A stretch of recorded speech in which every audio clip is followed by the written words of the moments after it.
वो बताने के लिए, जिसका कि आप बहुत देर से इंतजार कर रहे थे, वडोदरा ने क्या था। गुजराती कोई व्यक्ति है वो हिंदी में लिख रहा है, तो अभी हमें जानना चाहिए कि हिंदी में क्या लिख रहा है, उस पर भी शोध होनी चाहिए। तो बंगाल वाले लिख रहा है, जब हम ऐसे बात करते हैं पूरे भारतवर्ष में इतिहास की भाषा है और लोगों को भी हिंदी में काम करना चाहिए, हिंदी का प्रचार प्रसार होना चाहिए। तो हमारे दायित्व बनता है कि दक्षिण में जो बात हिंदी में लिख रहा है या दूसरी जगह जो हिंदी बात में लिख रहा है वो क्या लिख रहा है, उस पर कुछ ऐसा मटीरियल है जो शोध के लायक है, तो वो बातचीत चर्चा होनी चाहिए। और ये कविता जो है वो कल की कविता है, उससे मैं आपको शेयर करता हूँ। पानी खड़ा है तो खड़ा है, पानी खड़ा है तो खड़ा ही है, भारी बूंदें ऊंचाई से गिरती हैं, गहरी जाती हैं और हवा को सतह पर फुटपाथ के बराबर तेज बुलबुलों में छोड़ देती है। दोबारा पढ़ूँ दोबारा थोड़ा क्या होगा। पानी खड़ा है तो खड़ा ही है, भारी बूंदें ऊंचाई से गिरती हैं, गहरी जाती हैं और हवा को सतह पर फुटपाथ के बराबर तेज बुलबुलों में छोड़ देती है। थोड़ा सा क्योंकि साइंस का विद्यार्थी हूँ ना, इसलिए थोड़ा सी वो बात कैसे बुलबुले कैसे बन रहे हैं, आप जब ध्यान से देखोगे तो जान पाने का बुलबुला भी बनता है। उस प्रक्रिया को हम कविता जो है वो सिर्फ अपना अर्थ नहीं के साथ में कुछ संकेतों में भी बात करती है। ये आप देखेंगे तो आपको लगेगा कि इसके पीछे और भी कुछ कहा जाता है, तो वो आप आगे बढ़ेंगे। क्या बुलबुलों में छोड़ देते, चौराहे का काला घोड़ा छुट्टी वाले दिन इस तरह फर्स्ट क्लास वडोदरा नहीं देखा।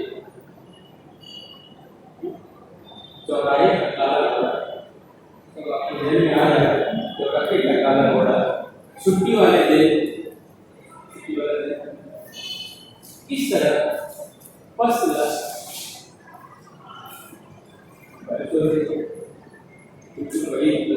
नहीं है, छुट्टी वाले दिन इस तरह फर्स्ट क्लास वडोदरा नहीं देखना चाहता।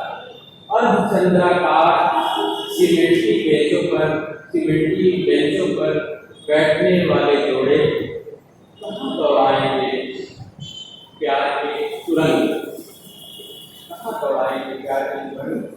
भगवान धन्वंतरी दोनों तरफ देख सकते हैं, भगवान धन्वंतरी दोनों तरफ देख सकते हैं, आगे सड़क और पीछे बीसी का जल गिरा।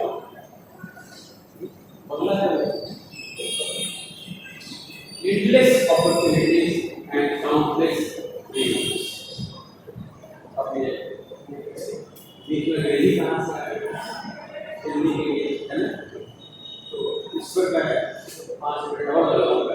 पहले मैं इसके ऊपर ये बोर्ड पे लिखा हुआ है, वहीं पर पास में कि endless opportunities and countless dreams। स्पर्श जागरूकता सिखावी माटे बच्चों को सिखा रही है पुलिस, सावधान वक्त इंद्रिय के कमाल। कविता थोड़ी सी गुरु हो जाएगी क्योंकि हम बहुत कुछ बताना चाहते हैं, तो आपको और थोड़ा ध्यान से सुनिए कि स्पर्श ना जागरूकता सिखावी माटे, यानी बच्चों को सिखा रही है सावधान क्विक इंद्रिय के कमाल। उसी को चश्मा करता है हथेली पर दो बूंद डाल, चाट और का बादल के मिजाज और डालता पत्ती सीधी ऐसे मौसम और यहाँ उसके चाहने वालों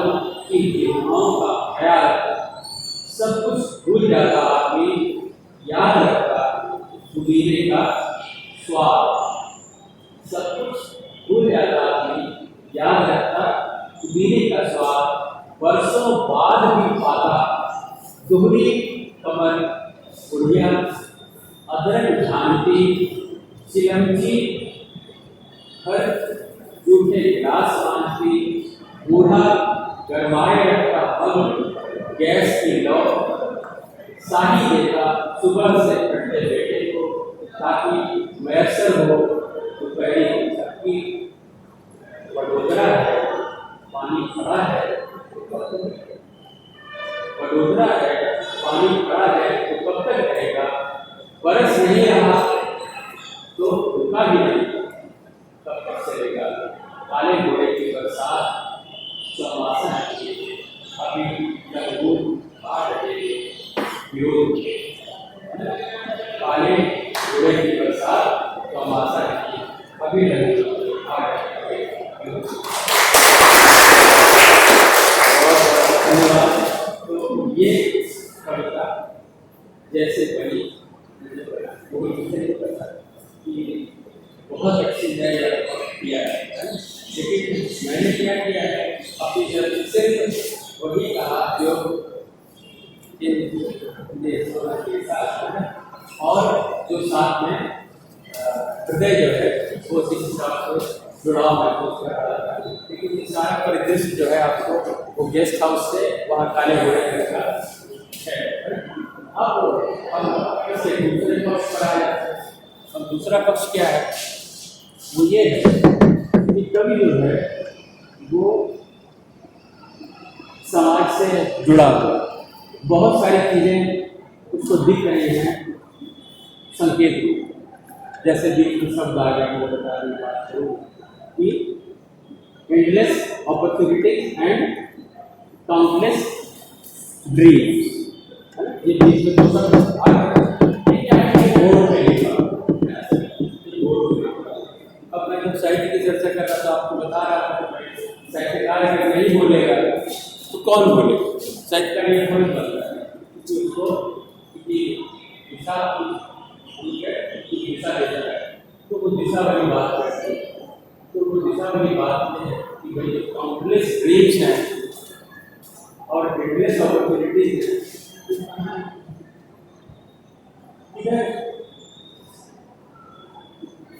हाँ, आपको पंद्रह उन्हें बताया जो कहा तो वो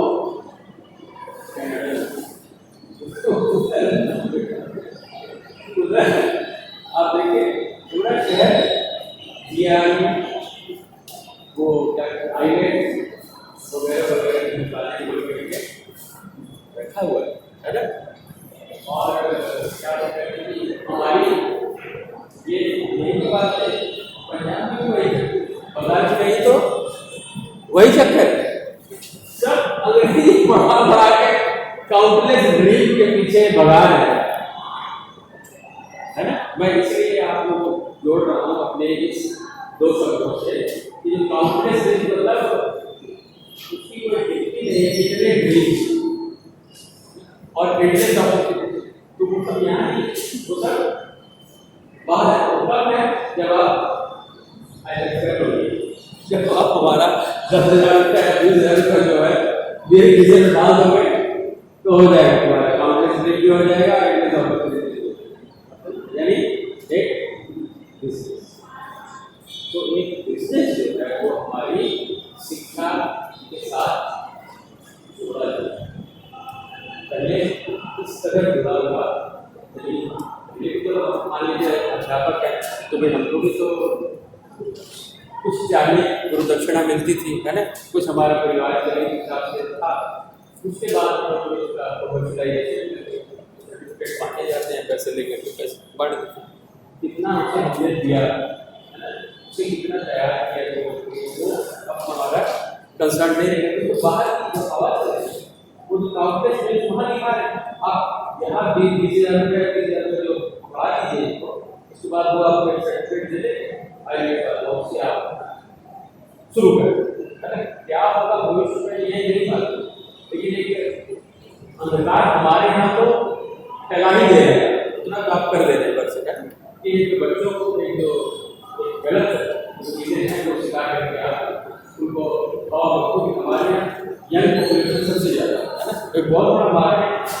सिद्ध हो रहे हैं।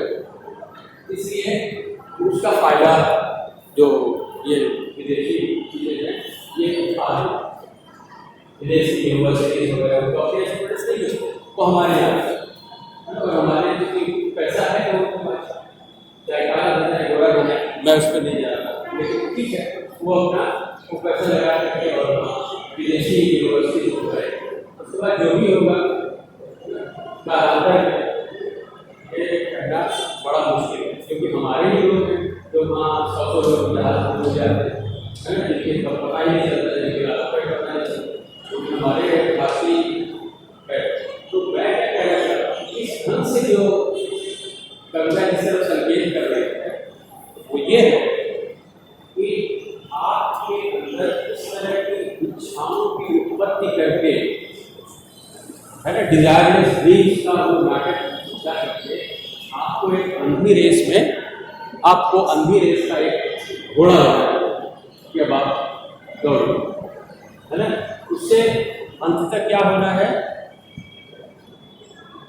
असंतोष और दुख, इसके सिवा कुछ भी प्राप्त नहीं है।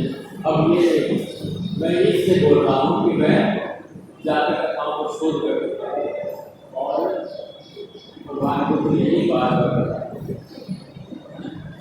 नहीं पता कि आप इस तरह से दुख की सृष्टि करते हैं। अगर आप अंधाधुंध दीजिए तो समय अगर आप निर्वाह नहीं कर पाते तो वो आपको सिर्फ दुख का चाहे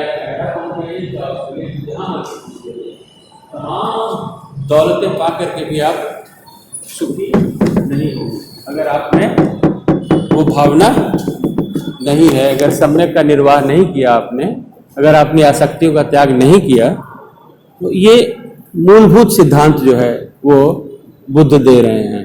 ठीक है, तो कभी मौका मिले तो आप बुद्ध को भी पढ़िएगा, है ना, कहीं दिख जाए तो पढ़िएगा, और जातक कथाओं पर जो चीज़ें हैं वो कुछ मैंने लाइब्रेरी में भी आपके रखी हैं, उनको भी कोशिश कीजिएगा कि वो भी आप पढ़ लें।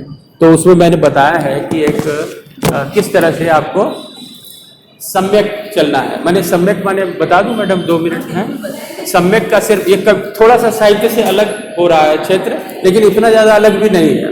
इसलिए अलग बहुत ज़्यादा नहीं है क्योंकि अगर मान लीजिए आप ये हिंदी साहित्य ही पढ़ रहे हैं, ठीक है, और हिंदी साहित्य में ही आप इतना पढ़ गए कि और आपने कुछ देखा ही नहीं,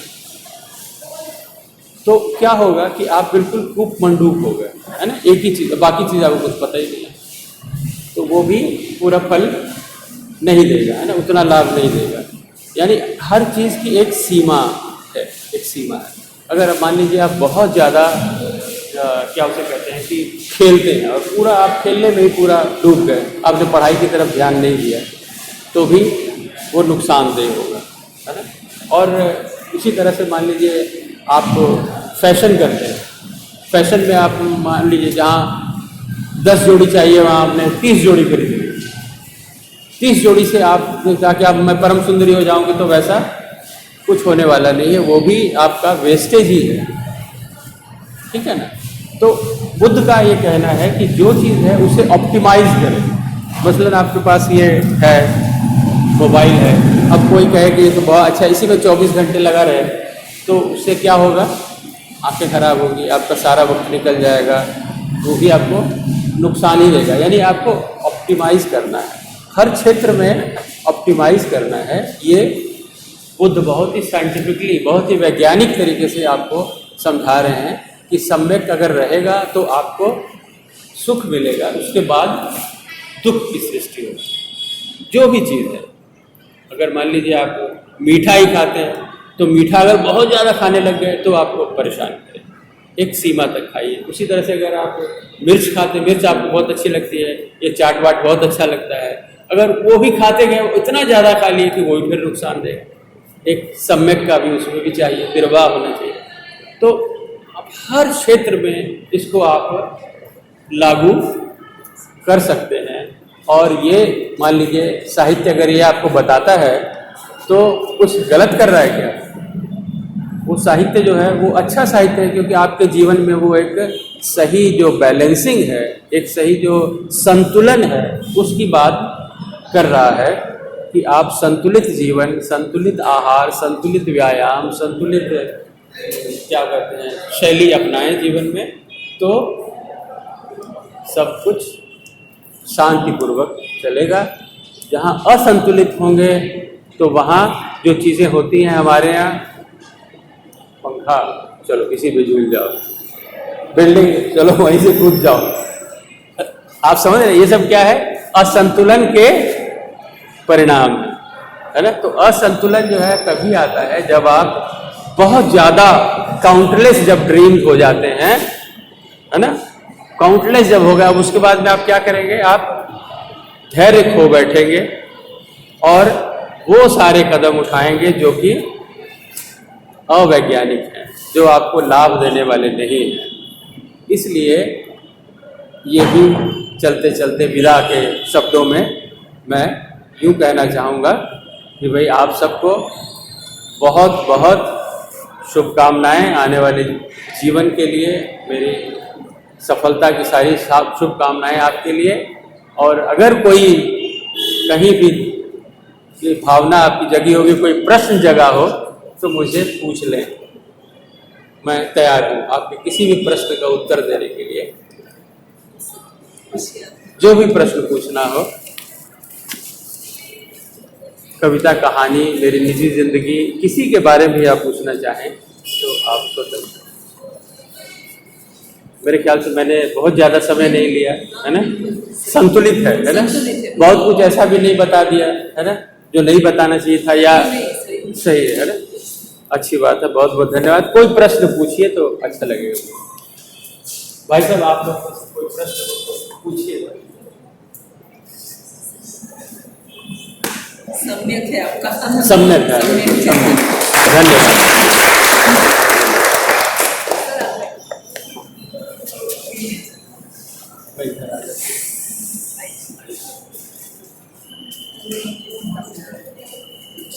मैं आपको व्याख्यान नहीं दूंगा, बराबर? हाँ, जोर से। अरे व्याख्यान देने वाला नहीं हूं मैं। व्याख्यान आपने सुन लिया ना, थोड़ा सा समय खाली। न जाने कुछ लोगों के शब्दों में ऐसी शक्ति होती है जो हमें आकर्षित ही नहीं, अभ्यास करने के लिए प्रेरित कर देती है। तो ये व्याख्यान में आपने सुना अभी डॉक्टर जसबीर चावला जो चंडीगढ़ से आए, पंजाब, अभ्यास की बात शुरू में बताई। तो कोई भी वस्तु अभ्यास से ही सफल होती है, वो सब हम जानते हैं लेकिन करते नहीं। जानते हैं लेकिन करते नहीं है, तो अभी से थोड़ा करना पड़ेगा ना। फिर अभ्यास करेंगे तो सफलता आपको प्राप्त होगी। तो अभ्यास के बारे में उन्होंने ज़्यादा बातें बताई कि कैसे अच्छी कविताएं बनती हैं, लगभग जो भी आप लिखना चाहें वो किस तरह से अच्छी तरह से बनते हैं, या आपकी फर्स्ट नंबर कैसे आते हैं, कैसे पढ़ाई होगी आपकी अच्छे नंबरों से, नौकरी फटाफट मिल जाए, तो वो भी अभ्यास से ही होगा। वो बात सब जगह काम में आती है। अभ्यास वाली एक जगह पे काम आती है ऐसा नहीं है, हर एक जगह पे हमको काम में आएगी। तो हर रोज तो हम व्याख्यान पढ़ते ही सिलेबस वाला, पद नंबर 5 सूरदास का या किसी का भी, लेकिन ये थोड़ा आज हटके हमको जानने को मिला और हमारे लिए एक फायदाकारक हुआ। तो उन्होंने इस तरह से दूसरी भी बहुत बातें बताई है, सम्यक दृष्टि वाली, संतुलन वाली, संतुलन बना के रखते हैं तो भी जिंदगी में काम आते हैं। और बाकी कविता के संदर्भ में भी उन्होंने बताया। और बड़ौदा के बारे में, बड़ौदा हमारी जो कोई बात करे तो अच्छा लगता है ना। तो काला घोड़ा भी उसमें आ गया, बारिश भी आ गया, वीसी का बंगला भी आ गया। सब उन्होंने एक कविता के माध्यम से एक अच्छे शब्दों में, मनोरंजक शब्दों में हमको बताया। और हमको लाभान्वित किया, इसलिए उनका बहुत बहुत धन्यवाद।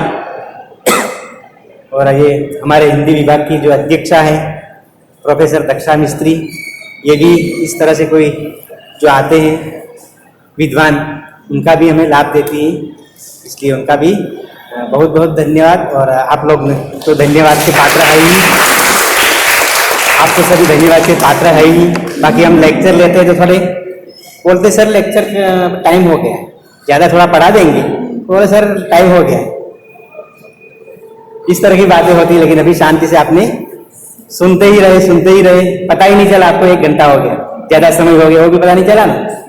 इसलिए आपका बहुत बहुत धन्यवाद। मिलेंगे फिर।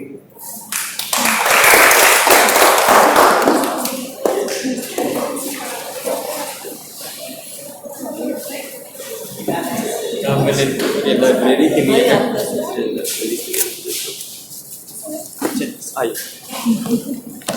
अच्छा बच्चे, अरे वाह वाह वाह, मैं इसी के लिए इंतजार कर रहा था। आपकी बुक के साथ बरोबर। अरे सिमरन आइए आइए, आप सभी आइए। है कौन लेगा? मैं भी लेगा। आपकी बुक के साथ मैं भी निकाल